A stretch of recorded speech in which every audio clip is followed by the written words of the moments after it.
오늘은 원전주와 정치주 그리고 모닝 뉴스레터에 대해서 설명을 드리겠습니다. 먼저 원전주인데요. 2시 한 20분에 아시아투데이에 이런 뉴스가 떴습니다. 중국 원전 방사능 유출 징후. 그래서 이 문제가 좀 크게 될 것 같다 하고 조사를 좀 했는데 기사 내용은 뭐 아직 큰 문제는 없다. 그리고 3시 19분에 뉴스완에서 거의 같은 내용으로 또 기사가 나왔죠. 일단 내용은 방사능 누출이 원래의 2배에 달한다. 뭐 이런 내용 같습니다. 원전 사고의 위험성은 아닌 것 같고요. 근데 공교롭게 원전 관련주로 그동안 며칠 밀렸던 두산중공업이 11선에서 그저께부터 좀 횡보하더니 두산중공업 오늘 저점은 22,400원, 금요일날 저점은 22,600원, 그리고 연속으로 아래 꼬리 달고 종가상으로는 3분 봉상 올라오면서 끝났습니다. 그래서 한 4, 5일 정도 연속으로 밀렸기 때문에 이제 좀 반등이 가능하지 않을까 하는 예상은 하고 있고요. 잠시 전에 보셨던 그 기사 때문에 오르는 건지는 아직 모르겠습니다. 원전 사고가 원전주에 결코 좋은 얘기는 아닌데 일단 두산중공업은 뭐 기술적으로 반등하는 그런 모습이었고, 그리고 우리 기술도 역시 같은 모습이고요. 3분 봉상. 한전산업이 좀 세게 올랐죠. 가장 많이 올랐죠. 6.18. 한전산업은 12평 근처도 가지 않고 5위평선에서 조정을 좀 마무리하는 모습입니다. 역시 이틀 연속 급등을 시켰던 세력이 들어와 있는 종목이라 그런지 조금 셌던 것 같습니다.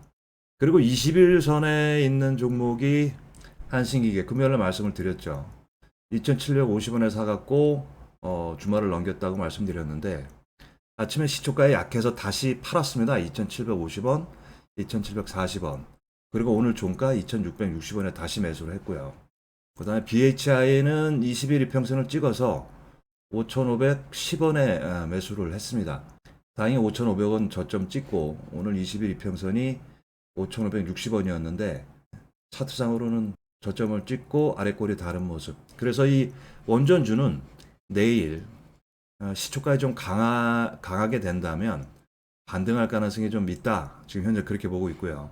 기관 동향도 사모펀드가 좀 샀고 연기금 조금 팔았고요. 토신도 좀 팔고 증권사가 많이 샀네요. 외인도 좀 샀고 개인이 좀 밀리니까 계속 손절매가 나오는 모습이라 내일 만약에 반등을 하면 개인 매물의 단기 부담은 크지 않다. 타이산 원전 광둥에 있다고 하는데요.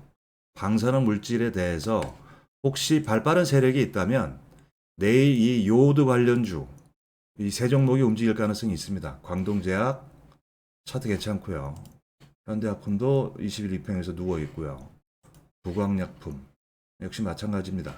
광동과 부광은 포비든 관련 요오드 용액을 만드는 회사인데 만약에 이 CNN의 뉴스가 조금 큰 문제로 부각이 되면 우리나라 쪽으로 광둥에서 우리나라 쪽은 좀 우상향이니까 크게 문제는 없을 것 같긴 한데 그래도 기류상 방사능이 오른쪽으로 날라오니까요.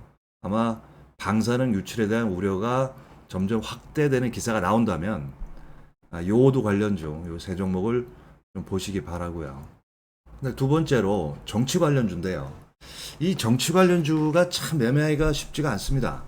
기존에 이재명, 윤석열, 그 다음에 뭐 정세균, 안철수 뭐 이렇게 돼 있었죠. 근데 종목들이 오래된 사람, 그러니까 나이가 들은 정치인은 주식시장에서 배제하고 뉴페이스들로 좀 재편되는 느낌이 아주 강합니다. 저번 주에도 이준석 씨의 당대표 가능성이 높다고 말씀드렸고 장중에 매매 잘했는데 일단 단기 이슈가 끝나서 오를 자리가 별로 없다. 그렇게 말씀드렸는데도 오늘 추가 하락보다는 장중에 살짝 밀리고 또 반등을 했습니다. 그만큼 이 네 종목, 삼보 넥스트, 그 다음에 개파로 알려진 대신정보통신, 3일기업공사 같은 유승민 관련주도 일단 하락이 크지가 않은 모습이고요. 그리고 새롭게 대권주자로 계속 말이 나오고 있는 하태경 관련주도 급등을 목요일날 했다가 금요일날 빠지고 오늘 다시 반등했습니다. 이런 모습은 시장에 관심이 계속 있다는 뜻인데요. 지금 주보로 놓고 보시면 아마 이때 매물에 좀 부딪혔는데 한 1년 전이죠. 일봉상으로 놓고 보면 다시 한번 상승할 가능성도 있다.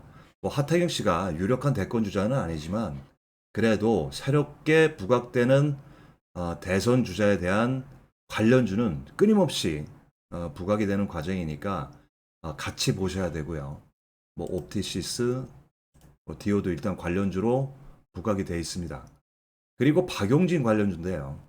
지금 대선 주자 여권 내에서 3위죠. 뭐 이재명, 이낙연 다음인데 박용진 씨에 대한 뭐 개인적인 평가는 뭐 각자 갖고 계시겠지만 일단 시장에서는 야당 국민의힘에 대항할 수 있는 뉴페이스다라는 측면에서 증시는 주목하고 있는 듯 합니다. 일단 벌써 말이 나오고 나서 6,000원에서 8,400원까지 약 한 40%가 올랐죠. 그리고 오늘 깊게 조정을 해서 11선을 장중에 찍었는데요.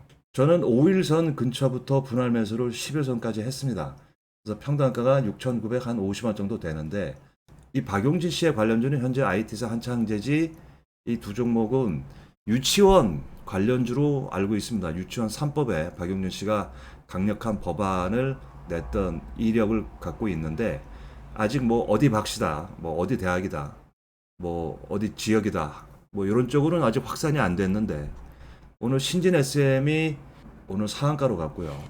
그래도 상한가 잔량은 많지 않고 IDP라는 종목이 또 새롭게 관련주로 오늘 붙었습니다. 이런 관련주가 하나하나 는다는 것 자체가 박용진에 대한 관심이 시장에서 여론에서 많다는 뜻이니까 그렇게 보시면 되고요. IT세는 내일 시초가에 강보합으로 시작할 수도 있고요. 오늘 저점 구절까지 장중에 한번 내려올 수도 있고 전 매물을 털기 위해서는 21선까지 한번 또 세게 한번 밀어낼 가능성, 뭐 여러 가지 가능성이 존재하는데 그래도 길게 놓고 보면 박용진의 대장주를 일단 부각이 된 이상 세력이 한 번 더 핸들링할 가능성은 있다 이렇게 보고 있고요. 그 다음에 윤석열 관련주로 대변인을 조선일보 기자를 채용을 했죠. 그래서 시초가에 올랐다가 종가에 밀렸는데 다시 오늘 강보합으로 시작해서 오늘 상한가까지 말아 올렸습니다. 이런 걸 보면 윤석열 관련주에서도 기존에 있던 뭐 애니능률, 덕성, 원유큐브 같은 이 대장급들의 움직임도 나쁘진 않지만 새롭게 부각되는 확실한 윤석열 라인으로 떠오른 종목군은 디지털 조선처럼 새롭게 봐야 된다. 그래서 윤석열 씨가 선거 캠프를 꾸리면서 계속 영입되는 인사들에 대한 출신을 보시면서 그런 종목, 관련 종목을 관심을 가져야 될 것 같고요. 그 다음에 저희가 모닝 뉴스레터를 계속 장 전에 보내드리고 있는데 가끔씩 보내드린 종목 중에서 대박이 나는 종목들이 좀 왕왕 있습니다. 매일 그렇진 않고요. 오늘도 보내드린 게 뭐 이런 내용들인데요. 여기서 최재형 관련 종목을 보내드렸고요. 또 네이처도 보내드렸고요. 뭐 정치 관련도도 보내드렸고 또 일진홀딩스의 기사도 보내드렸고 하승코포에 대한 기사 그리고 장중에 원전주 보내드렸고요. 뭐 하림도 보내드렸습니다. 근데 이렇게 장중에 보내드리는 경우는 별로 없고 거의가 장전에 보내드리는데 뉴스에 나온 종목들 하나하나 차트를 보면 일요원과 PPI도 3% 정도로 시작을 했죠. 더 네이처는 7%로 시작을 했는데 8%가 고점이었고요. LG홀딩스는 시초가가 고점이었고 화승코포는 4% 플러스로 시작해서 상한가 갔다 왔고요. 셀트리온도 플러스 2에서 플러스 6까지 갔다 왔습니다. 이런 종목들을 이렇게 보시면 일요원은 장대 양봉 후에 음봉, 다시 양봉, 양음양, N자형 패턴으로 움직였는데요. 일단 장전의 기사가 강세로 시작을 한다. 그러면 일단 좀 사보는 겁니다. 플러스로 시작하는 종목은 일단 사보는 거예요. 그래서 시초가가 좀 밀리면 손절하시고요. PPI 같은 경우도 플러스 3 시작해서 많이는 안 올랐죠. 그래도 뭐 플러스 3에서 5%는 먹을 수 있는 주가 흐름을 보여줬고요. 더 네이처는 좀 많이 올라서 시작합니다. 한 7%. 여기서 플러스 1%에서 플러스 5% 밑으로 시작하는 것들은 좀 사볼 만하다. 하지만 플러스 6%가 넘어가는 것들은 시초가가 좀 과대 반영이 돼 있다. 그렇게 보시는 게 맞을 겁니다. 늘 그렇진 않고요. 플러스 7에 시작해서 상한가도 갈 수 있지만 경우의 수를 보면 그런 경우는 그렇게 많지 않다. 그래서 플러스 1에서 플러스 5 내에서 시작하는 건 조금씩 사볼 필요가 있다. 이렇게 말씀을 드리는 거고요. 또 일진홀딩스처럼 시초가가 고점인 경우도 있을 수 있습니다. 그러면 뭐 바로 손절해야죠. 1분 봉으로 보면 2, 3분 내에 밀린다. 그러면 손절해야 되는 거고요. 차트로는 크게 떨어지는 것 같지만 한 40원, 50원 정도입니다. 5,900원에서 5,860원이니까 요런 건 뭐 건너지 말고 그냥 손절하시고요. 그렇게 몇 개를 사다 보면 화승코퍼처럼 플러스 4에 시작해서 상한가까지 가는 종목도 나올 수 있습니다. 그러니까 장전 모닝 뉴스에서 보내드리는 정보를 잘 캐치하셔서 어떤 건 손절하고 어떤 거는 뭐 5%, 10% 상한가까지 이렇게 가는 경우가 있으니까 한 종목에 몰빵하지 마시고 뭐 500, 1000 이렇게 나눠서 매수를 하시는 게 어떨까? 그렇게 마지막으로 한 번 더 말씀드립니다.